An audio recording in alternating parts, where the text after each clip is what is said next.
Your trust account sends $1 million in a settlement to the bank you were told by the other side to send it to. All good? But what happens when there was a hack and you think you are talking to the other side, but really you are talking to a scammer? The million is lost. Who then has to repay the million that is owed to the other side when this comes to light? It's terrifying. It's happened, and it will happen again. Hello and welcome. My name is Peter Afrasiabi. I am an intellectual property litigator at the law firm of One LLP with offices in Newport Beach and Los Angeles, California. My practice focuses on copyright, right of publicity, trademark, and related privacy torts.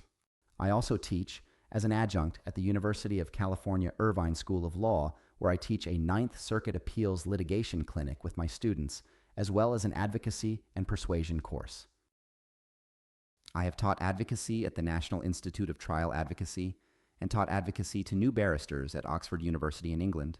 But keep in mind, all of the views expressed in this video are mine and mine alone, and are not the views of my law firm, the university, or any other academic institution or entity I work with.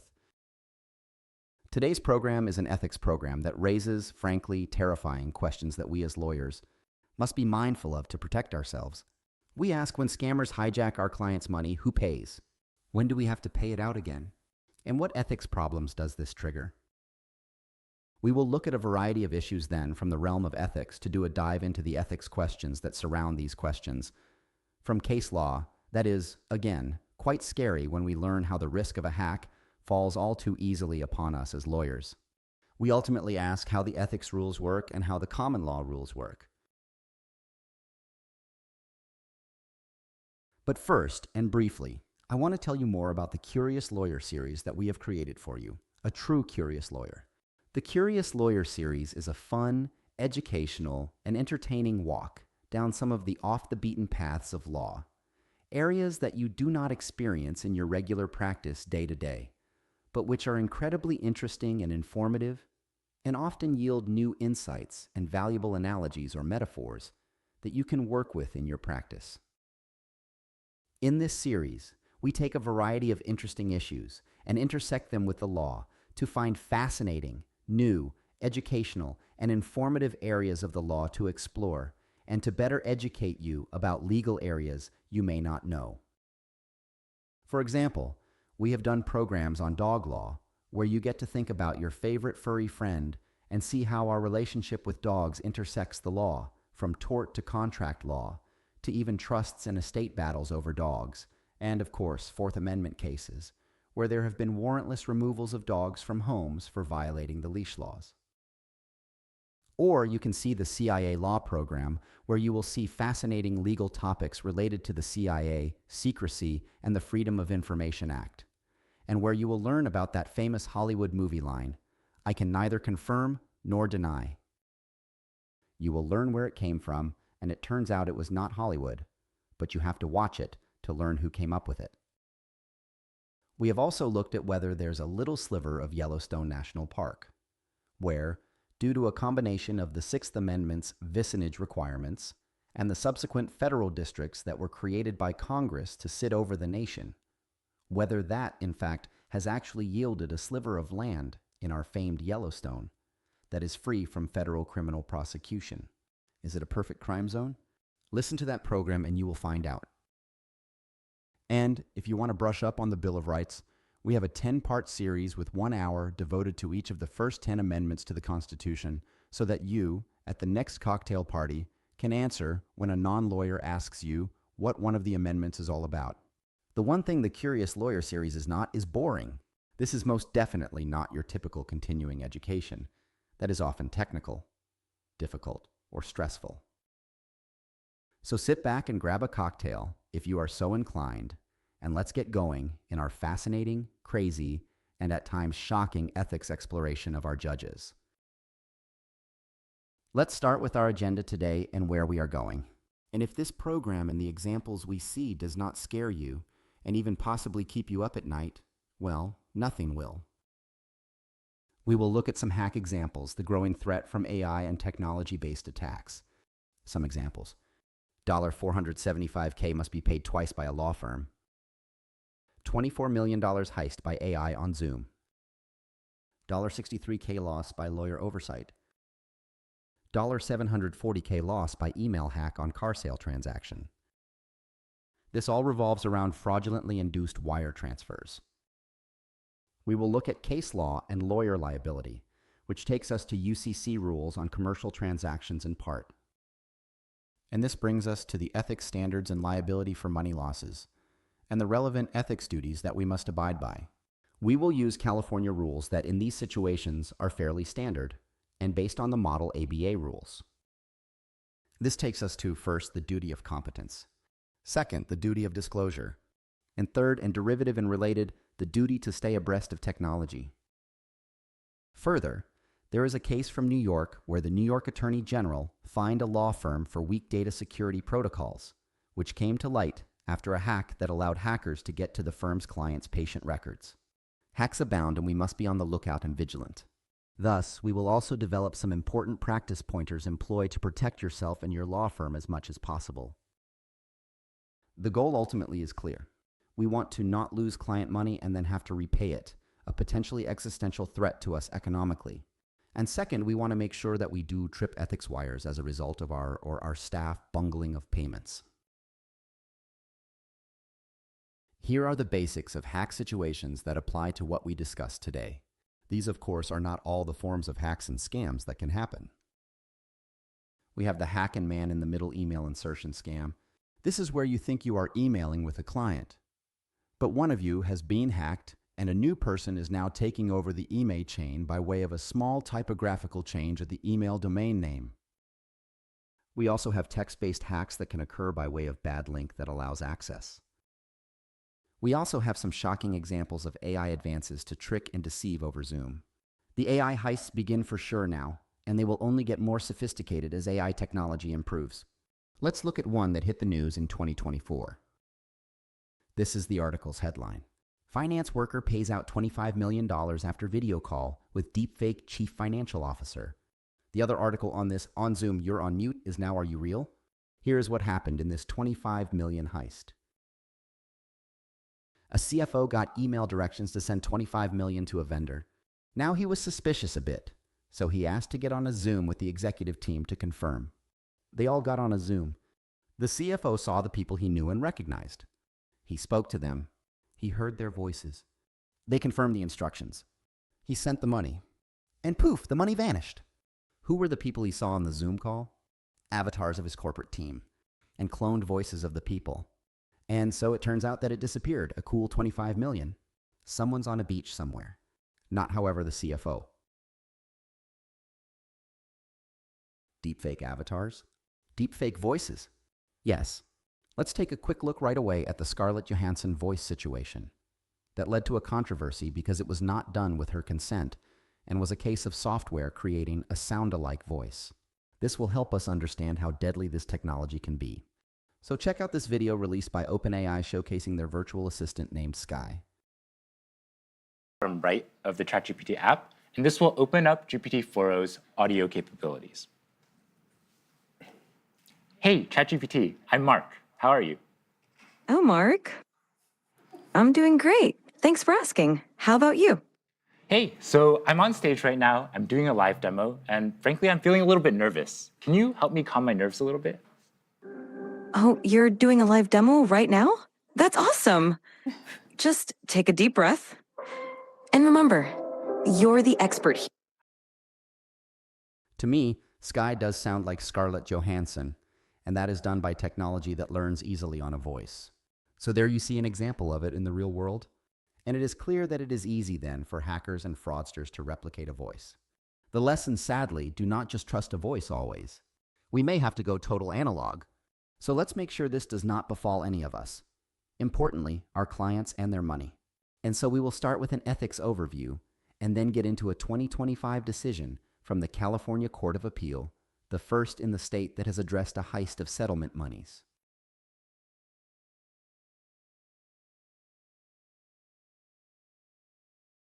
Let's start with some definitions of all these scams.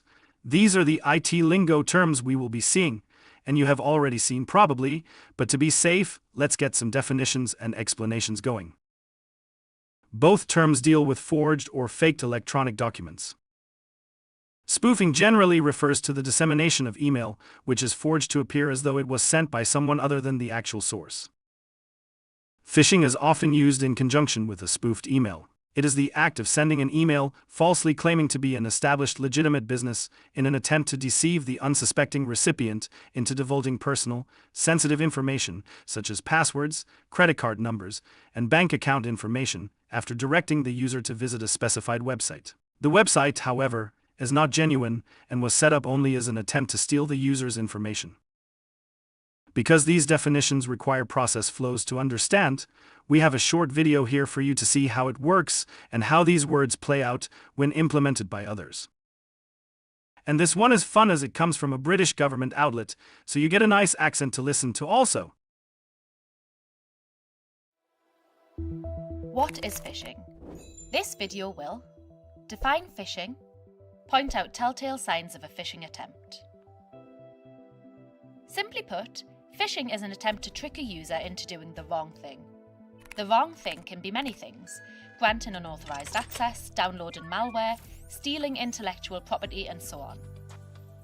A phishing attempt involves a malicious actor posing as a legitimate institution via a fake website, text message, social media platform, or by phone. However, phishing is mainly used to describe attacks that arrive by email. There are some telltale signs that indicate a phishing attempt. Phishing emails will sometimes use generic salutations such as valued customer, friend, or colleague. Other attacks will refer to you directly, and this is called targeted or spear phishing.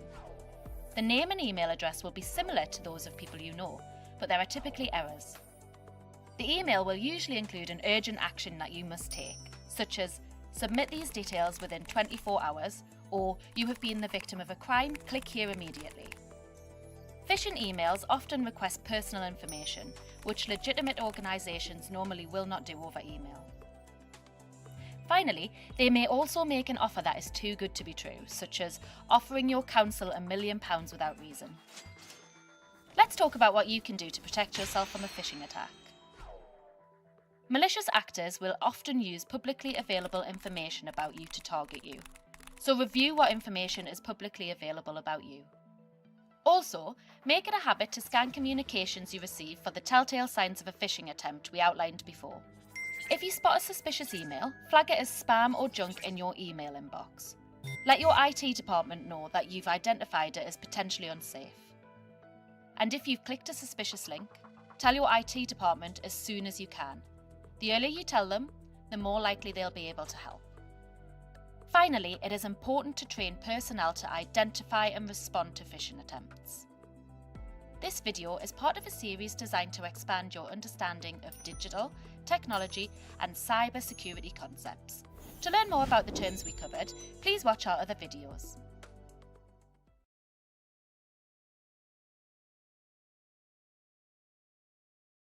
So now we have our definitions. Let's turn to the ethics rules that intersect with these issues. The first question we ask is, what are a lawyer's ethical obligations with respect to unauthorized access by third persons to electronically stored confidential client information in the lawyer's possession? The answer comes from the California State Bar opinion from 2020, opinion number 203 that year. And this matters because if we are hacked and money or other information stolen, it raises ethics questions beyond the potentially existential financial questions. So here's the governing rule. Lawyers who use electronic devices which contain confidential client information must assess the risks of keeping such data on electronic devices and computers, and take reasonable steps to secure their electronic systems to minimize the risk of unauthorized access.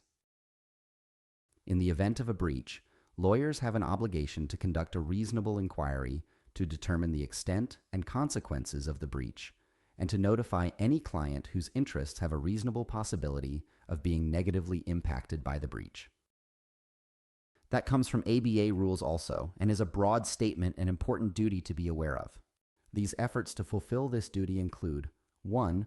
The duty to monitor for a data breach, 2. The duty to promptly stop the breach and mitigate damage, and 3. The duty to investigate and determine what happened. Let's now break down the rules to get at the exact ethics duties at issue for this program. This is Rule 1.1 on competence and the duty to safeguard clients' confidences and secrets. The requirement is as follows. For example, computer systems can be breached by inadvertently clicking on a link in a seemingly legitimate phishing email or text message, or by installing an unvetted software application which can install malicious software on the system. Portable electronic devices can be accessed if security precautions, such as passwords, are disabled or inadequate. Data on a laptop computer can be accessed if the laptop is connected to a public or other inadequately secured network, and if the data is not properly protected. And the threats vary and widen as data thieves develop their attack strategies and as technologies develop. Thus, lawyers must understand how their particular use of electronic devices and systems pose risks of unauthorized access. They must be knowledgeable about the options available at any given point in time to minimize those risks, including how best to store or control access to said information. And they then must implement reasonable security measures in light of the risks posed. Now, this is not a strict liability test, but it certainly is a duty sounding in tort in terms of professional standards and not falling below minimal thresholds.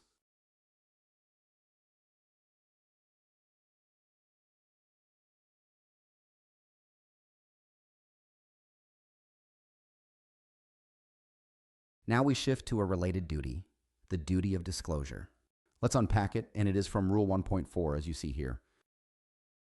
This rule requires attorneys to keep their clients reasonably informed about significant developments relating to the attorney's representation of the client.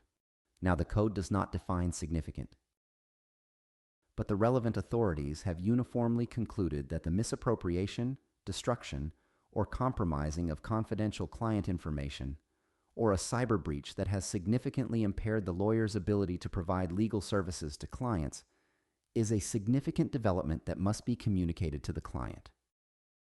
To be clear, not all events involving lost, stolen, or hacked systems trigger this, but some do. Thus, for us as lawyers and law firms, a law firm must, if it happens, flag the identity of the clients affected, the amount and sensitivity of the client information involved, and the likelihood that the information has been or will be misused to the client's disadvantage.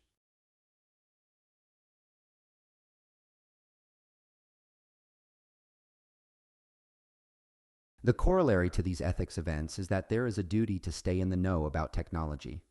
Here we have the State Bar of California Formal Opinion Interim Opinion. It says, quote, "Maintaining learning and skill consistent with an attorney's duty of competence includes keeping abreast of changes in the law and its practice, including the benefits and risks associated with technology." End quote. This is an important aspect of our ethics duties, not expressly written in the rules, and so is critical to know and stay on top of so as to discharge our duties. It means that as we race to new technologies, be it new ways of emailing, signal chats, or new ways of transferring money through Venmo or the like, or Dropbox or other links for file transfers, we must actually as lawyers be informed and aware of and understand these technologies. And I also have here for you another sample state rule, this one from New Hampshire. It says that competent lawyers must have a basic understanding of the technologies they use. Furthermore, as technology, the regulatory framework, and privacy laws keep changing, lawyers should keep abreast of these changes. The ABA has the same standard animating common law states. Its Rule 1.1 Note 8 says, quote, "To maintain the requisite knowledge and skill, a lawyer should keep abreast of changes in the law and its practice, including the benefits and risks associated with relevant technology, engage in continuing study and education, and comply with all continuing legal education requirements to which the lawyer is subject." End quote. If there is one critical ethics rule you walk out of this program with today, I hope you internalize this rule. Now, with those ethics issues in mind, we will turn to case law involving hackers using new technologies and methods to access client money or materials. And then at the end of the program, we will return to some ethics hypotheticals to see how they tie into the case law issues of hackers. So this is the first state-published opinion in California on this topic. Let us then begin with the facts of this case from California that was published in May 2025. From the California Court of Appeal in San Diego, Division 1 of the 4th District Court of Appeals. It is Thomas versus Corbin Restaurant Group. Plaintiff Thomas sued defendant Restaurant Group for personal injury claims. The suit resulted in a settlement. The settlement agreement was as follows. Section 3. In consideration of the promises, conditions, and release set forth herein, defendants shall cause payment to be made to plaintiff in the sum total of $475,000.00, defined as the settlement payment. Issuance of the settlement payment is conditioned on receipt of this fully executed release. And then in Section 4, upon receipt of this fully executed release, the settlement payment shall become due and payable within 30 days. The settlement payment is to be issued to Chambers and Norona Client, trust account for the benefit of Brian Thomas. Thomas, of course, was the plaintiff in the underlying suit that settled and resulted in this agreement. So far, so good. You are all saying this is standard stuff, and it is. But now, let us see how this went off the rails. A week later, the defendant lawyer got an email seemingly from the plaintiff lawyer directing funds to be sent to the firm's trust account by wire rather than check. This is important and technical, so let's break down the email slowly and carefully. The real plaintiff's lawyer email is here on the slide with a domain name of cnlegalgroup.com. But the email the defense lawyer received came from cnlegalrgroup.com.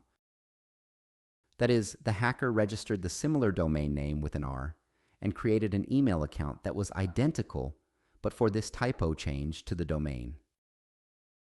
The play here is that the defense lawyer would get an email from the plaintiff lawyer he knew and had dealt with, J.C. Madsen, and in turn, that he would not notice in the email header that the domain name was slightly off. The defense got the new instructions and used them to make the payment. Note, the hacker's instructions to the defense had some other typos in it. As noted here in our slide, the tense was off. Nonetheless, the settlement payment of $475,000 was made, and the hacker got the money into the new fake trust account that had been set up to receive the money. Now the hacker was doubly devious, as the hacker then also made sure this scam would not be caught right away. For if it was caught right away, the receiving bank could be stopped from forwarding the money on to the next bank, no doubt out of the country.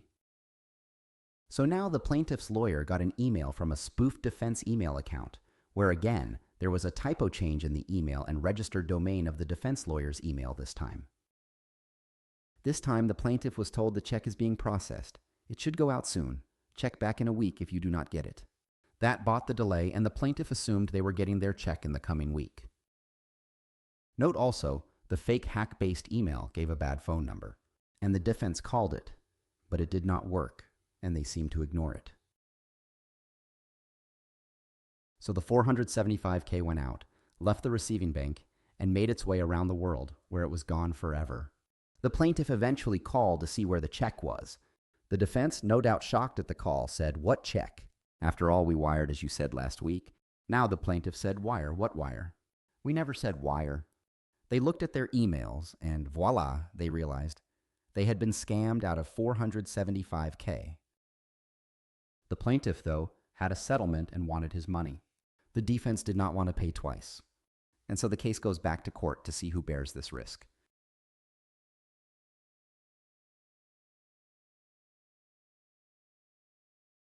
The court focused on two rules of law. First, the risk of loss caused by an impostor's fraud belongs to the party in the best position to prevent the fraud. And second, UCC Section 3-404D's impostor rule, which provides that a person bearing the loss may recover from the person failing to exercise ordinary care to the extent the failure to exercise ordinary care contributed to the loss.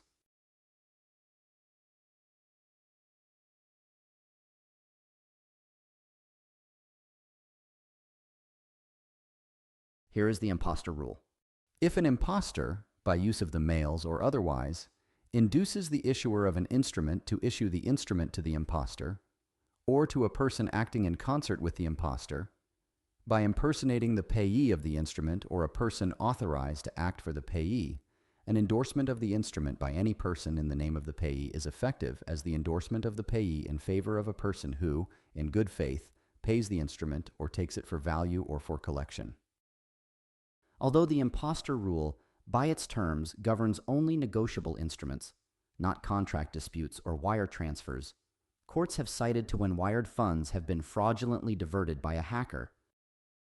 Federal courts have already done this in various contexts, as we will look at shortly. But now California state appellate courts too.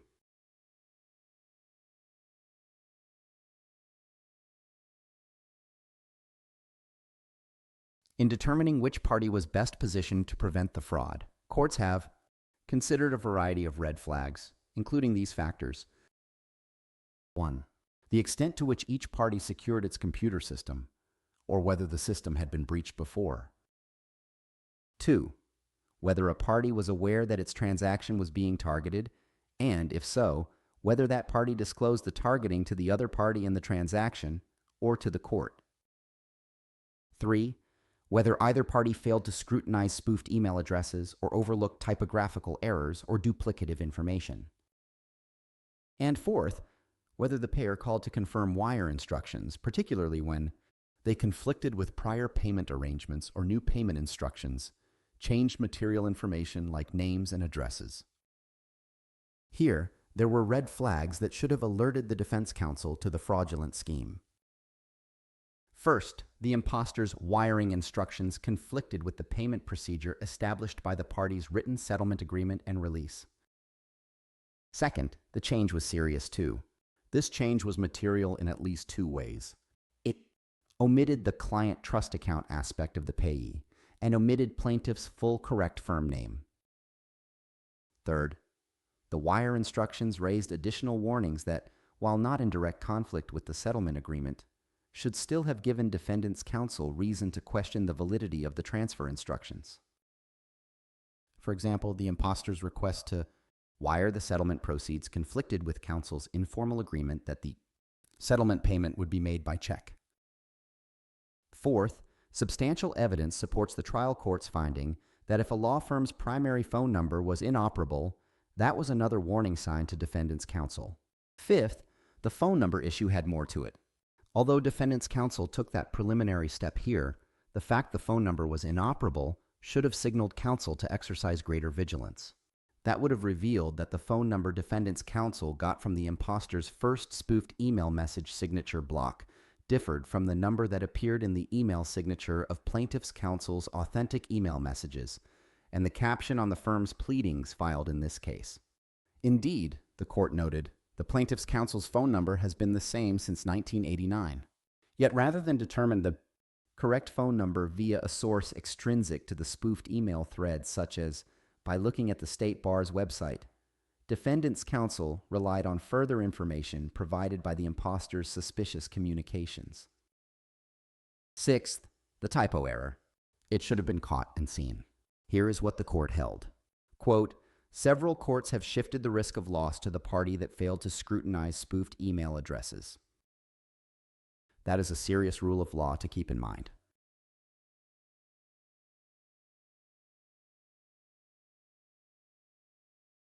Accordingly, the court held that the risk of loss from an impostor's fraudulent diversion of a wire transfer shall be borne by the party in the best position to prevent the fraud.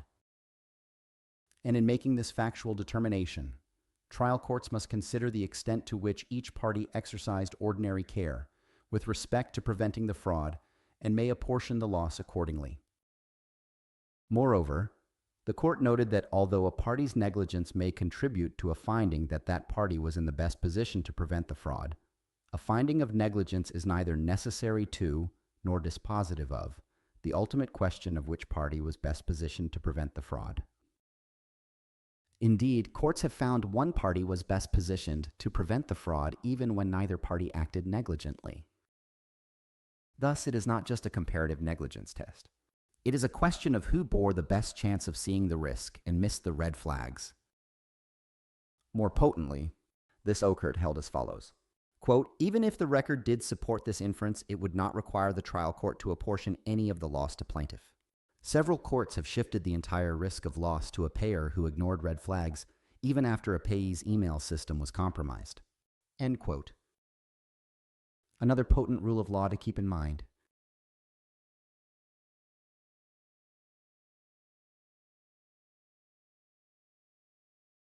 Now, the defense said that the plaintiff was hacked.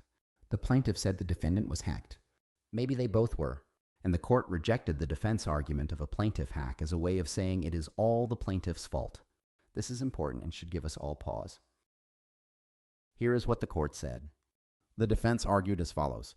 The fraudster could not have succeeded but for breaching one of the party's computer systems undetected. Defendant's counsel explained why his firm could not have been responsible for the breach. Therefore, plaintiff's counsel must have been responsible for the breach. But this syllogism fails.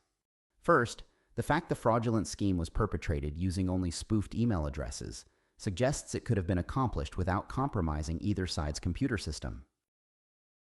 Theoretically, to perpetrate the fraud, the imposter needed to know only the fact of the settlement and the identities of the players involved. This information could have been obtained in many ways other than breaching either party's computer system.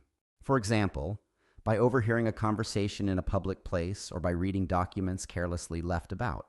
The record simply does not support defendant's assertion that the fraud must have been perpetrated by means of breaching either side's computer system.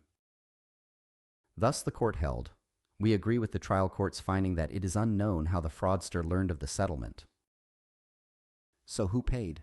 The defense had to repay the money, and as lawyers, we know what that means. This is me speculating not based on actual knowledge, but I feel safe doing so. I suspect the defendant client certainly said it was not paying again since the lawyers made the mistakes, and the client probably made the law firm or its carrier pay the $475K. That is a horrible position to find ourselves as lawyers, and so hypervigilance is needed. And, at the end, I will distill some useful practice pointers out of all this. Here is a West Virginia state case that went the other way, but it was on its unique facts and teased to our cases. We have looked at intercepted emails. There, a real estate agent's unencrypted email was intercepted by scammers who changed the wiring instructions that were to go to the law firm. And as a result, the buyers wired funds of over $250,000 to the scammer's account instead of the law firm's account. The buyers sued their lawyers for malpractice. Their theory was as follows. Bulletins had been sent to the law firm as an agent of the title company, warning of these phishing scams, and so that gave rise to a duty for the firm to warn its other client buyers against someone substituting fake wiring instructions into the transaction. The court held here in favor of the firm because the buyers had failed to demonstrate that the firm actually knew of the phishing scams. But there was a vigorous dissent that felt the matter should have gone to a jury. So, do not take solace in this case. Instead, please be vigilant.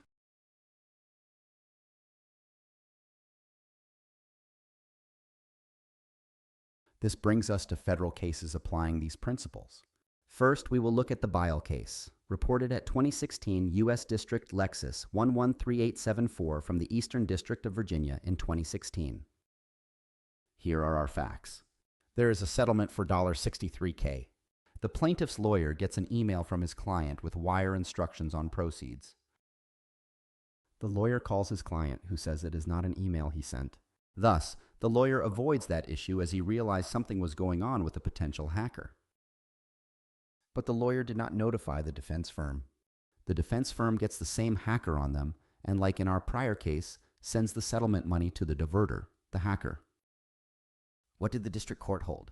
After a bench trial, it held that the defense firm was not liable because both the plaintiff's lawyer and his client knew that hacking was afoot, and they did not notify the defense firm. Therefore, the defendant could enforce the settlement without having to pay twice. That is, the benefits it got under the settlement were a release and dismissal in such terms. Let's go back then to our governing rule of law. Specifically, losses attributable to fraud should be borne by the party in the best position to prevent the fraud. Here it was the defense side. Here is what was not addressed. Plaintiff and his lawyer, and who shoulders risk now of the $63K.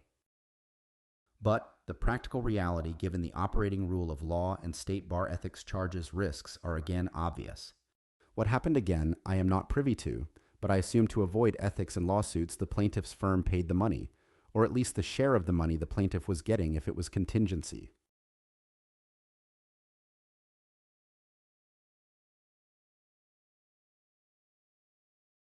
Now let's consider the case of the hack and loss of nearly $1 million worth of Ford Explorers.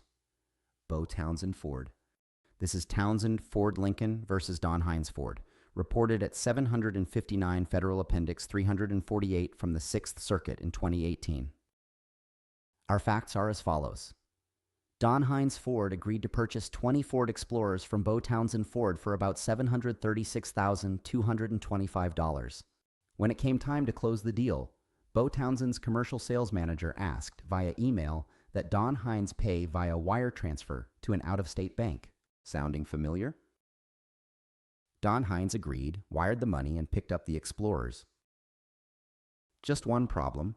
A hacker had infiltrated the email account of the Bo Townsend manager and sent Don Hines fraudulent wiring instructions. Although Don Hines thought it had paid Bo Townsend for the Explorers, it had actually wired the $736,225 to the hacker, who quickly drained the bank account and made off with the money. Let's start with the trial court and then see the appeals court. The trial court gave a defense summary judgment and plaintiff had to pay again for the Ford Explorers that it had possession of. And it went on appeal. Let's first listen to some of the oral argument to the Sixth Circuit Court of Appeals. Instructions sent to it by the seller. Well, I mean, I think that kind of begs one of the big questions in this case, which is whether the hacker's emails can be attributed to Bo Townsend. And wouldn't that be a question of agency law or something like that? Well, you know, I looked, and again, one of the issues we have here, Your Honor, is that there's nothing really squarely on point on this. What we do know is it came directly from their email server. Right, but it wasn't them. We all know that. We know it was not, in fact, Mr. Columbro or whatever. Well, we know that now. Right. I think what we have to look at is we have to kind of box in and say, what did the parties know at the time? It was slightly different from what their usual email identification was. It was not, Your Honor. It was always from Jeff Columbro's email address. I thought there was a slight difference between. The slight difference was when the hacker started sending Bo Townsend Ford emails from an obviously fake Gmail account. They were the ones who could have first seen that a hacker had been infiltrating the exchange between Bo Townsend Ford and Don Hines Ford, and they missed it. We've provided an actual screenshot from Jeff Columbro's Outlook that shows at the very top of the email, if he'd have just looked and see that it says at gmail.com rather than at donhinesford.com, he would have realized that email address has changed. What about the email that the person from your client got? You know, it was kind of in broken English about, you know, I crave your indulgence to do whatever. I mean, we've all gotten those kinds of spam emails.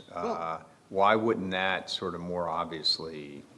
You know, they also received from Jeff Columbro, the one they authenticate, where he's like, dude, I'm in deep doo-doo with the office. So unusual phrasings and misspellings and mispunctuation weren't exactly unusual in this email relationship. I mean, I understand your point, and, you know, frankly, they missed a lot of signals, no question, on the other side, but I don't think your side's totally faultless. I mean, I think the crave your indulgence email is different in kind from sort of shorthands, misspellings. It sounds like one of those things you get, you know, scams from overseas. It may have sounded different, Your Honor, but remember, we sent guys from Indiana to Ohio on 3 separate days and got the keys and titles to $730,000 worth of vehicles, and they didn't have any payment in hand.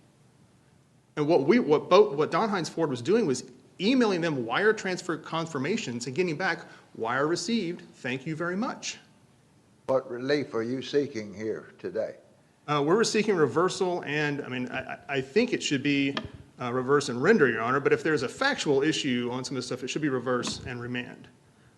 What sort of factual issues would we have if it was sent back down?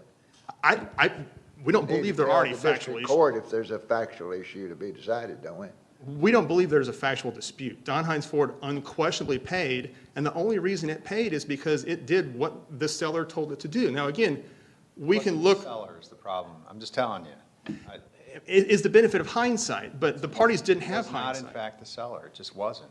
You could legally try to make it that, but in fact, it wasn't. Sorry, go ahead. No, I trying to fill the gap here. It seems like it's hard to do, hard to figure out what the law is, and so you start with breach of contract. Right. And we know the basic rules of breach of contract. Right. But are there any rules that fill the gap for us when we have a situation like this, where, as Judge Kessler was saying and Judge Seiler, they really weren't sending these emails, but you're right. I mean, it appeared that they were and so forth, but we don't have a clean situation or you wouldn't be here. And so the question is, how do you assign blame when a person attempted to pay, but in fact, the payment was not received? It's a tough situation. And so how do we fill the gap? I mean, are there principles that we can use in the area of contract law, or are we looking outside the area of contract law? I mean, before we can decide whether summary judgment should be reversed, we need to know what law we're applying to what facts, don't we? That is correct, Your Honor. We've not found anything that is squarely on point in the Sixth Circuit.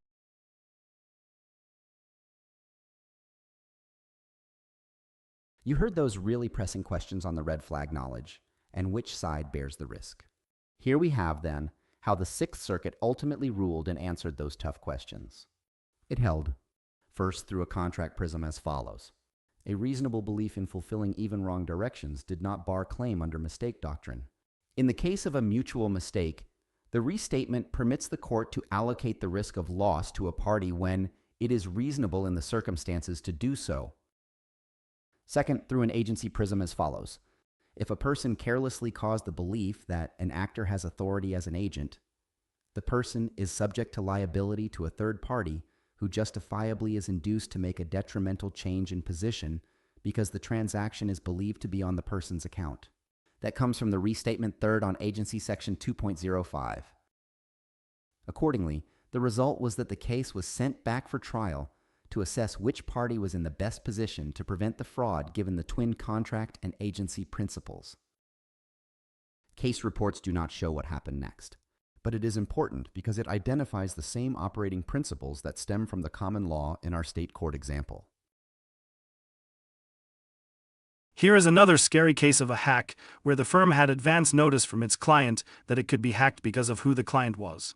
This is the case of Wengu versus Clark Hill from DC in 2020. There, the court found that the plaintiff, who was the client of the defendant law firm and a political dissident in his native country, had cautioned before engaging the firm that it should expect to be subjected to sophisticated cyber attacks and to take special precautions to prevent improper disclosure of plaintiff's sensitive confidential information by, for example, not placing any of plaintiff's information on the firm's computer server, as doing so would make the information more vulnerable to hackings. In turn, the client's confidential information was hacked when the information was stored on the firm's server. The firm tried to dismiss the subsequent lawsuit, and the court rejected the attempt. It held that the client had pled breaches of fiduciary duty and malpractice. This thus is an example of just how serious hacking can be, and can be a function of the issue or client you're representing even.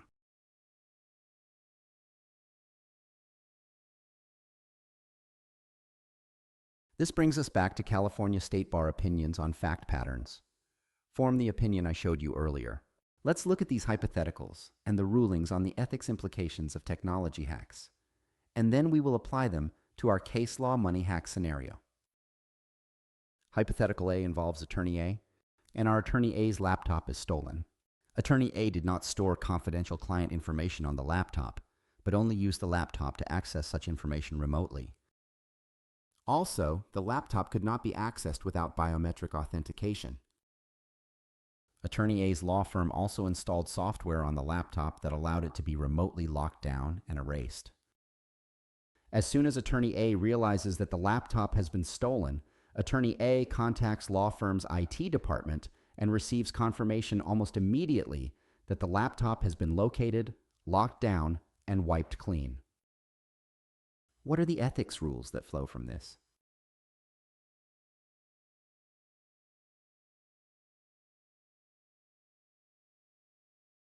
Although Attorney A's laptop is stolen and it could be used to access confidential client information, the risk of unauthorized access to such information was mitigated by Attorney A and law firms' policies for addressing these types of cyber risks. First, Attorney A did not store confidential client information on the laptop, but only used the laptop to access such information remotely. Second, Attorney A had a biometric security system on the laptop, reducing the chances that it could be hacked by an unauthorized user. Third, Attorney A's law firm had the ability to quickly and easily locate, lock, and wipe clean the laptop, almost guaranteeing that there was no unauthorized access to any confidential client information. Under these facts, where there is no evidence of unauthorized access or harm, Attorney A would not have a duty to disclose to any client the fact that attorney lost the laptop.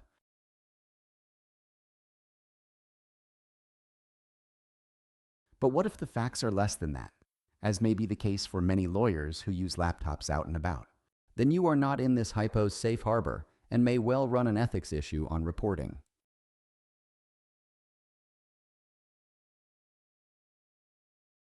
Here we look at another one. Attorney D is outside counsel for a life sciences technology company for whom attorney has been working on obtaining several very important patents. While on vacation, Attorney D goes to a coffee shop to check personal and work emails. Attorney D's laptop is not encrypted. Instead of using a virtual private network or personal hotspot to connect to the internet, attorney accesses the shop's public Wi-Fi network. Unknown to patrons or coffee shop staff, a hacker has set up a fake internet portal that resembles the one provided by the coffee shop. Attorney D does not realize that attorney actually logged on to that fake Wi-Fi network. What is the outcome?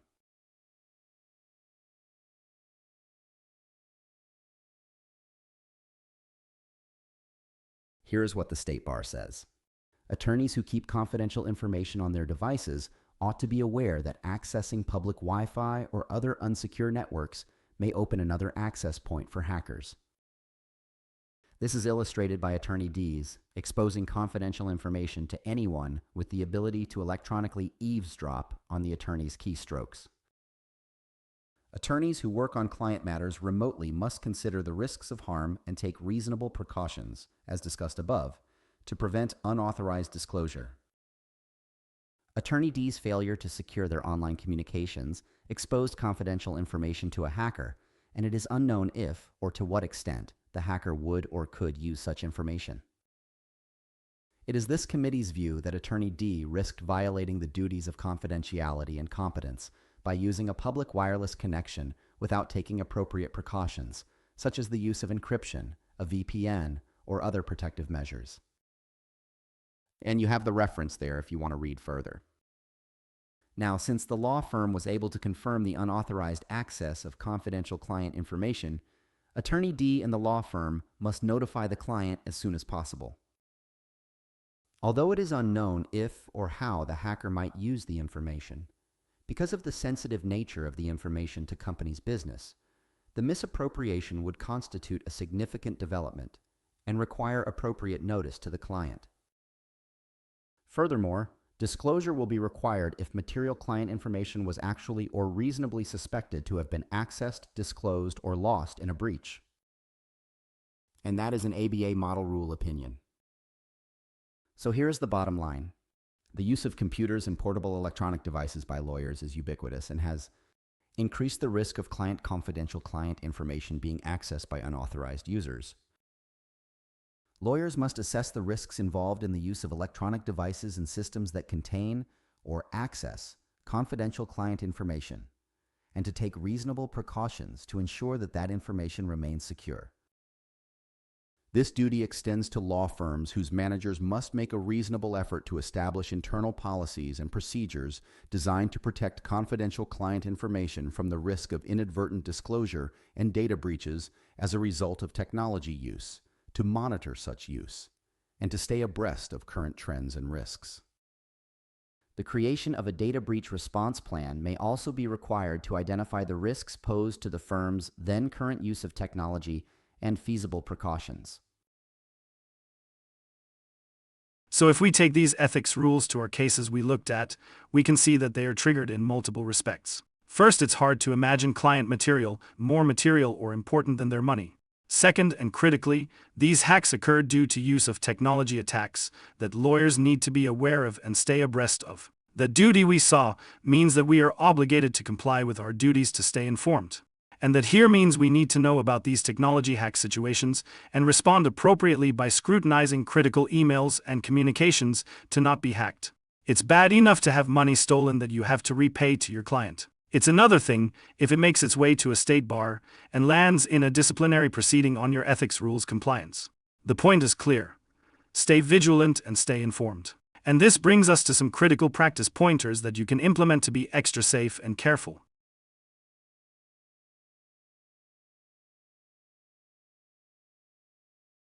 Here is what the conclusion to the California appellate case we looked at said. The antidote to these innovative fraudulent schemes may involve sophisticated encryption and digital safeguards, or it may sometimes be as old-fashioned and simple as picking up the phone and calling opposing counsel at a verified phone number, or meeting face-to-face to confirm the identity of one's counterpart and the validity of the transaction details.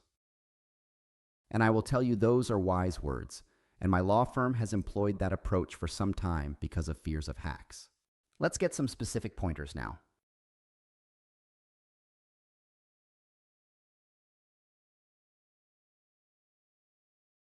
Here are tips I think are eminently sensible, even if they add complexity to your life. First, I recommended this as a mandatory 360-degree rule. A lawyer must verify wiring information with someone they know on the other side by phone or in person. Do not delegate it to your accounting staff who do not know anyone in the transaction. They are the ones can be easily misled by a hack scheme because they do not know the other side to begin with. Here is how we do it. Any settlement where we are sending money out, we require a lawyer to verify the given wiring instructions with a lawyer they know over the phone. They know the voice of the other side, and they have the lawyer's direct or cell already from the historical interactions. They can take the email they got and call and go over it. We do not even trust checking the email header to make sure the email is correct because of the ability of hackers to perhaps be hijacking inside the system and thus using the real email address. I know that sounds tedious and not the work you normally do as a lawyer. We tell our folks, too bad, it is what we do now so that we do not lose money and have ethics charges. This also applies to opposing lawyers and our own clients. Of course, scrutinize emails for typo errors, and any time there are any changes to wire instructions, become hyper-suspicious until proven otherwise. On the defendant side, this is OSME advice we think safest. Defense payments to plaintiffs should be done outside defense firm's trust account. That is, direct defendant to plaintiff, not with firm trust account as intermediary. Some firms sometimes have their client pay to their trust and then they wire to the other party. We believe at least that this creates too much risk and uncertainty on us and our trust account. So we do the verifications with everyone to make sure client is doing it. Not all do this, I know, but this at least is the safest practice we think. On the plaintiff side receipt, call and confirm the paying lawyer is using the information in the settlement agreement. This makes sense because you want to make sure that they have not been hacked, and if they do not call you to protect themselves, call them to protect you, so that in the event of a debacle, as in the cases we saw, you are on the right side of the legal rule we explored in terms of who bears the risks. Last-minute changes are hyper-suspect. I mean it, hyper suspect. And for outgoing monies, wire with two-factor form. The bank are safest, not Venmo, Zelle, Oregon PayPal. As those newer payment methods that are tied to a personal phone account or email seem to pose too many potential risks for not enough upside to use with our client money. Now, could it all still go belly up? Perhaps. But it's unlikely when you are hyper-vigilant. And being hyper-vigilant shifts the risk burden in the case law. So at least you have arguments not to be the one paying.